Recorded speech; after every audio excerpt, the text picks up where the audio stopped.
Hello, hi everyone. जसं मी मागच्या व्हिडिओमध्ये म्हणलं की या जो नवीन प्रयोग आम्ही सुरू करतोय, व्हिडिओ ट्रेक डायरीज, तर त्याची सुरुवात मी या भैरवगड ते कात्राबाई या ट्रेक पासून करणार आहे. भैरवगड म्हणजे शिरपुंजीचा भैरवगड, आणि असं जवळपास 6 भैरवगड आपल्या महाराष्ट्रामध्ये आहेत, सह्याद्रीमध्ये. त्यातले 2 जे आहेत ते शिरपुंजी आणि कोथळे हे हरिश्चंद्राच्या परिसरातच आहेत. तर खूप दिवसापासून आमचा हा भैरवगड ते कात्राबाईचा प्लॅन डोक्यामध्ये होता. तर तो प्लॅन प्रत्यक्षात कसा उतरला किंवा त्याची सुरुवात कुठून झाली याचा मी थोडा कॉन्टेक्स्ट देतो, आणि मग पार्ट वनचाच भाग आहे हा, म्हणजे थोडीशी एक कॉन्टेक्स्ट त्यामागची देतो. तर रतनगडचा जो ट्रेक आहे, तो खूप वेळा तसा झालेला होता. म्हणजे साधारण एक 2016 पासून वगैरे आम्ही रतनगडला कमीत कमी 5-6 वेळा तरी झालाच असेल, आणि दरवेळेस रतनगडचा जो बुरुज आहे तिथून हा कात्राबाईचा जो पट्टा आहे, घनचक्करची रांग आहे, खूप सुंदर दिसते.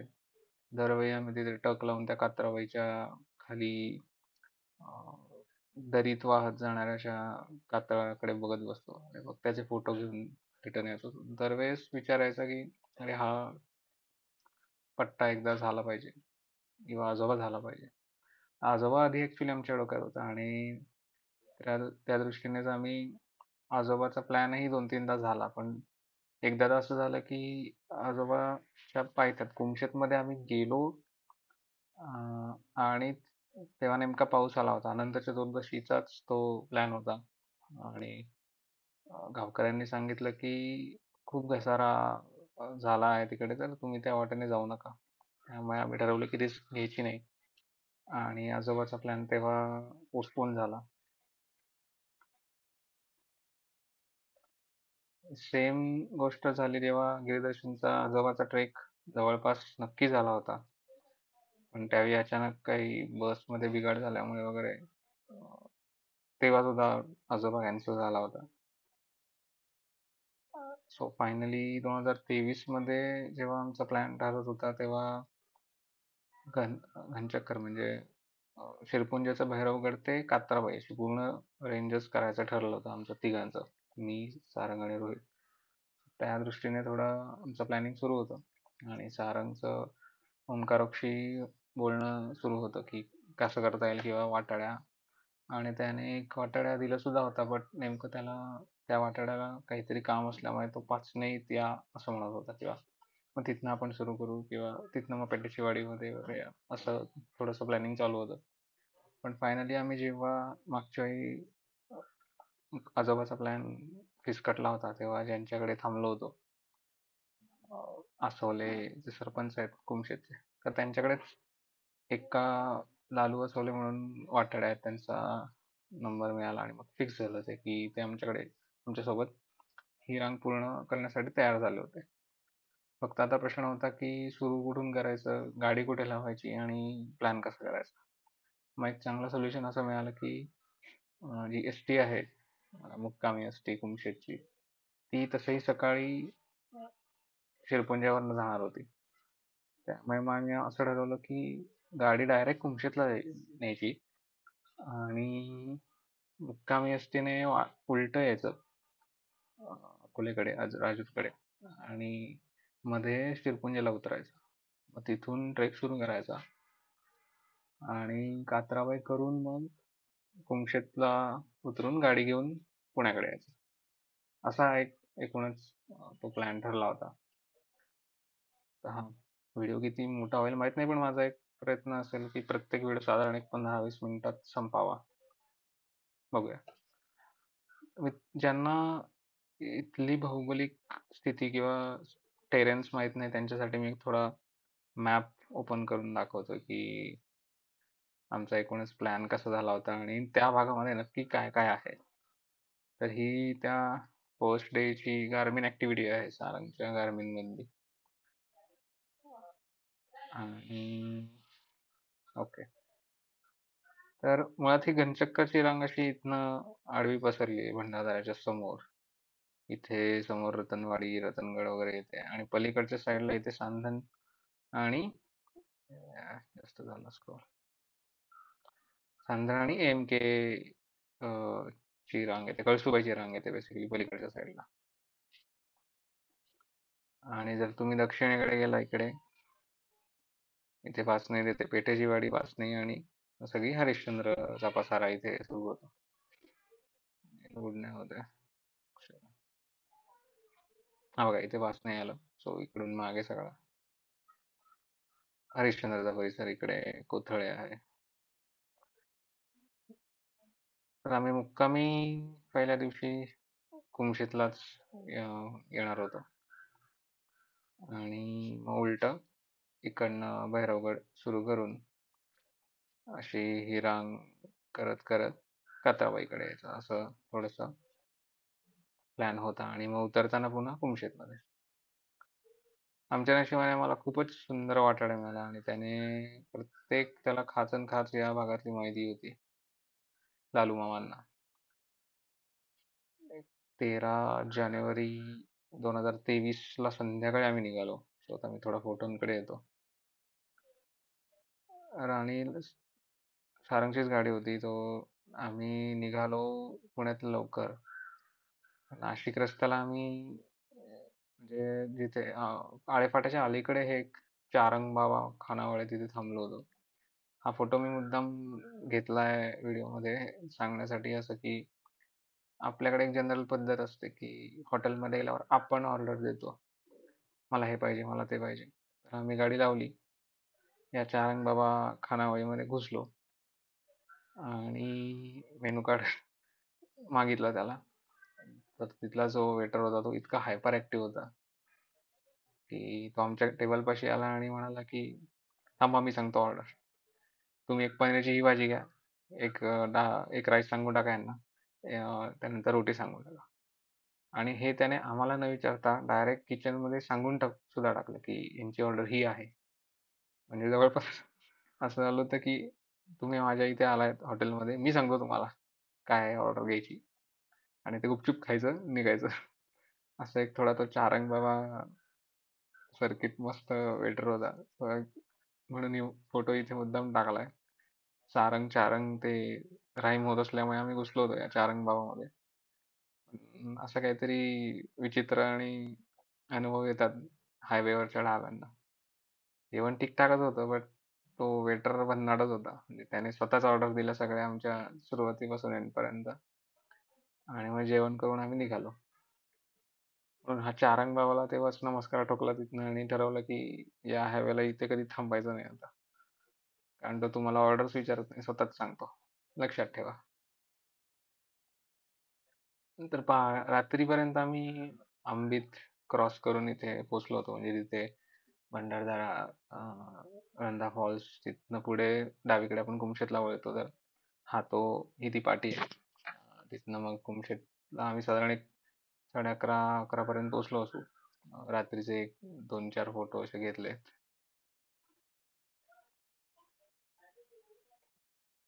आणि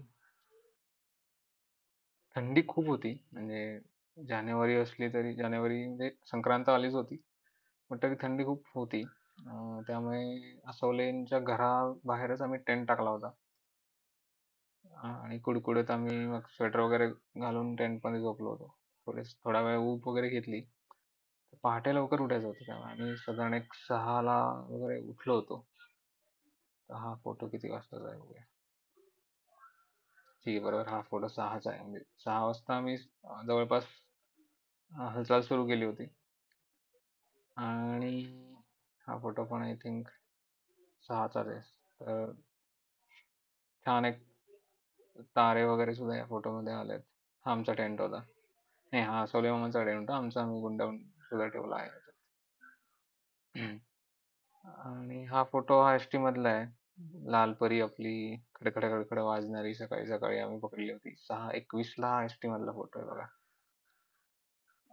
तर असोले मामा आमच्या सोबतच असणार होते होते म्हणजे एसटीतले काही काही फोटो आहेत. खूप दिवसांनी एसटी मधनं आम्ही निघालो होतो आणि खाली उतरल्या उतरल्याच मागच्या साईडला म्हणजे अं, शिरपुंजे खुर्दच्या बाजूला हा असा छान कलर्स आले होते फोटोमध्ये बरेच फोटो काढले तिथे. आणि बघा आमचं 6 म्हणजे जवळपास 7ला आपण पकडू 7ला सुरुवात केली होती आम्ही आणि सगळं सामान घेऊन बऱ्याच दिवसांनी ट्रेक करत होतो या साईडला इकडे हरिश्चंद्राची रेंज वगैरे दिसते. हा आमचा पहिला फोटो सवले मामा, सारंग, हा रोहित, आम्ही.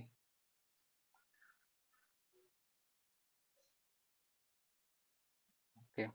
तर मॅपमध्ये मी तुम्हाला एकदा सांगतो की शिरपुंजेच्या अलीकडेच एक जानेवाडी नावाचं गाव आहे तर त्या गळीतनं आम्ही ऍक्च्युली शिरपुंजेचा भैरवगड चढणार होतो आणि ती वाट पण आम्हाला असवले मामांनीच सजेस्ट केली होती की पूर्ण शिरपुंजेत जायची गरज नाही म्हणजे इन शॉर्ट पलीकडच्या साईडनी खिंडीच्या घनचक्कर आणि शिरपुंजेच्या मधली जी खिंड आहे तर तिथून येण्यापेक्षा आपण पलीकडनंच चढू शकतो असं त्यांनी सजेस्ट केलं होतं आणि आम्ही तयार होतो म्हणजे त्यासाठी एक तासभर आम्हाला साधारण लागला असेल हा रस्ता जो आहे डांबरी रस्ता तो सोडला आणि मग ही जी घळ दिसते मागची त्याच्यातनं आम्ही वरती इकडे भैरवगडाकडे गेलो होतो.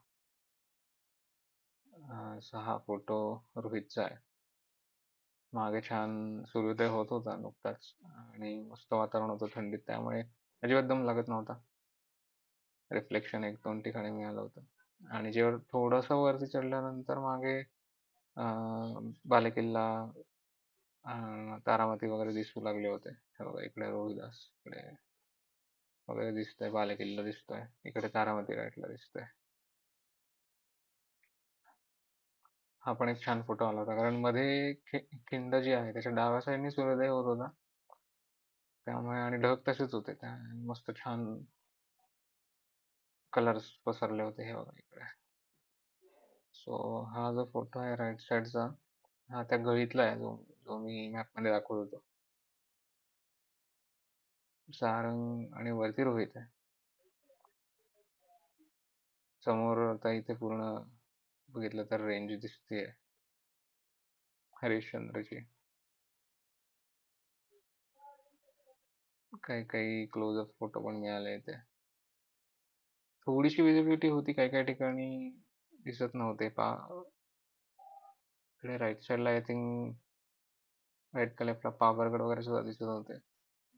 इव्हन नाणेघाटच्या साईडचे पण काही दिसत होते वरनं.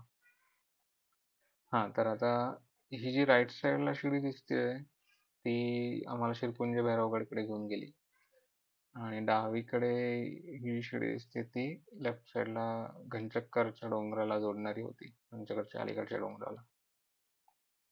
हा फोटो शिरपुंजच्या साईडने घनचक्करच्या बाजूचा काढलाय आणि हा अश्वारूढ भैरवाची मूर्ती त्या वरती गुहेमध्ये होती. या पूर्ण ट्रेकचंच जे कॅल्क्युलेशन होतं ते सगळं पाण्यावर डिपेंड होतं कारण आम्हाला गॅरंटी नव्हती की कुठे पाणी मिळेल आणि जे नोन पाण्याची ठिकाणं होती गोवाळदेवीच्या पोटात किंवा पुढे मधल्या एका पठारावरती डाव्या साईडला पाणी आहे असं आम्हाला गावातनं कळलं होतं पण ते नक्की तिथे जानेवारीत मिळेलच का नाही याची गॅरंटी नव्हती त्यामुळे थोडंसं आमचं तळ्यात मळ्यात सुरू होतं या ट्रेकचं. भैरवनाथाच्या मंदिराचं हे एंट्रन्स इथे रेलिंग सुद्धा लावलेलं आहे कारण इथे पंचक्रोशीतलं दैवस्थान आहे त्यामुळे इथं भैरवाची यात्रा वगैरे खूप असते. लोकांचं येणं जाणं असतं शिरपुंज भैरववर.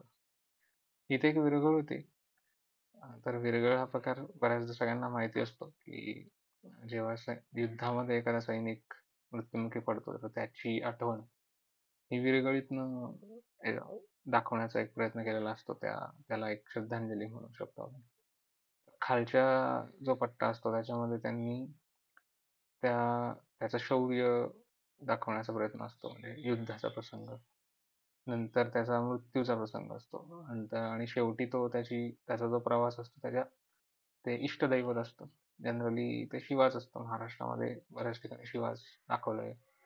तर तिथपर्यंत तो पोहोचलाय ह्याचा एक दाखवण्याचा प्रयत्न करतात विरगळीमधून. सतीशिवाय पण एक थोडा सिमिलर प्रकार. तर ही विरगळी तर होती. काही बाकी मूर्त्या होत्या आणि इथे एक पाण्याचं टाकही छान होतं. इथे बाकी हरिश्चंद्राचा परिसर दिसतोय.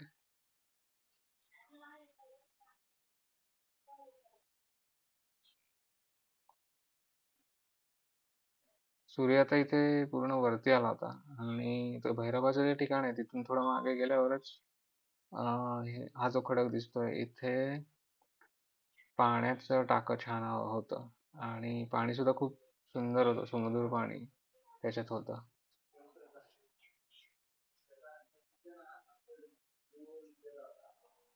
तर पाणी वगैरे भरून आम्ही थोडा वेळ इथे खाल्लं आणि घनचक्करकडे निघालो होतो. हा फोटो किती वाजता आहे बघूया.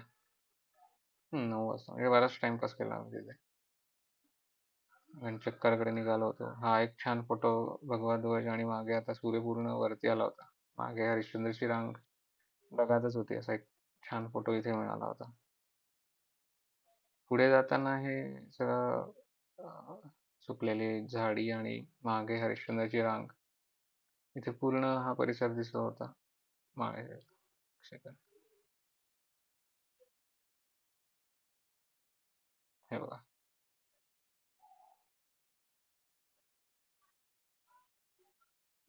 हा मागे आय थिंक हटकेश्वर असावा.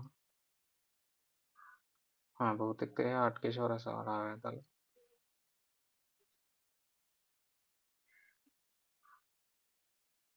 हरिश्चंद्र ओळखू येतोय. तर आमचा पुढचा प्लॅन असा होता की घनचक्कर देवमुडा करून कात्राबाईच्या अलीकडे कुठेतरी मुक्कामाला थांबायचं. आमचा मुख्य हेतू हा कात्राबाईवरनं सनराईज बघणे हा जास्त होता या ट्रेकला.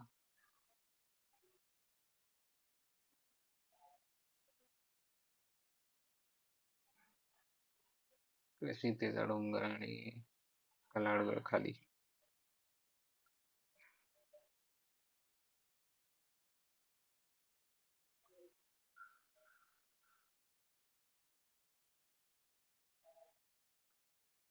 हम्म.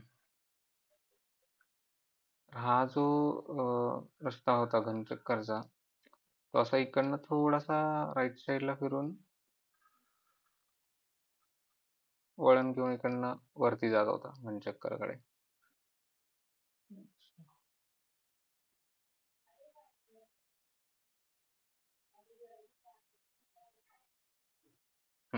इथे जे पठार आहे हा उजवीकडे एका ठिकाणी वळत होता आणि मग वळल्यानंतर आम्हाला पलीकडच्या साईडला लांबवर कळसुबाईची रांग वगैरे दिसू लागली होती. तोपर्यंत आम्ही या हरिश्चंद्रच्या साईडनेच बघत चाललो होतो आणि थोड्याच वेळात आम्ही घनचक्करच्या माथ्याला पोहोचलो सुद्धा होतो. इकडनं वरती पोहोचल्यावर आम्हाला एक ग्रुप सुद्धा खाली दिसत होता. म्हणजे घनचक्करच्या माथ्यावरनं आम्हाला मध्ये एक गुराख्यांचा वस्ती वगैरे असं दिसत होतं. तर त्याला ते नाव सुद्धा होतं, एक सेकंद, गाईचा वाडा असं म्हणत होते. म्हणजे आसवले मामांनी मला सांगितलं की त्याचं नाव गाईचा वाडा आहे आणि तिथं दशरथ पोरे दशरथ पोरे म्हणून एक तिथे राहणारे वरती आम्हाला दिसले होते जे दुसऱ्या ग्रुपला वाटाड्या म्हणून हा जो फोटो दिसतोय त्यांच्या सोबत आले होते. तर आता इथून पुढे मी पार्ट 2 मध्ये कव्हर करतो की घनचक्कर पासून आम्ही पुढे गव्हादेवकडे कसे गेलो आणि तिथून मग कात्राबाईला मुक्काम कसा केला, सनसेट पर्यंत काय काय दिसलं, हे पार्ट 2 मध्ये थोडस कव्हर करायचा प्रयत्न करेन. लास्ट व्हिडिओमध्ये मी जसं म्हणलं तसं ही अशी गोष्ट सांगताना वगैरे मजा येते. काही काही भाग जर विसरलो गेलो असेल तर माझे मित्र कमेंटमध्ये टाकून सांगतीलच.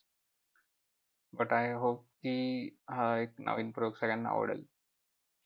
रील्स आणि यूट्यूब व्हिडिओज वाईट असतात असं मला नव्हतं म्हणायचं लास्ट व्हिडिओमध्ये, पण हा एक एक टाइमपास म्हणून थोडासा वेगळा. इवन मी बोलण्याच्या ओघामध्ये हे जे मार्किंग्स आहेत त्यातले काही काही मिस सुद्धा केलं असेल कदाचित, पण मी एकदा चेक करून परत नेक्स्ट टाइम सांगतो व्हिडिओमधनं. थँक्स. भेटूया.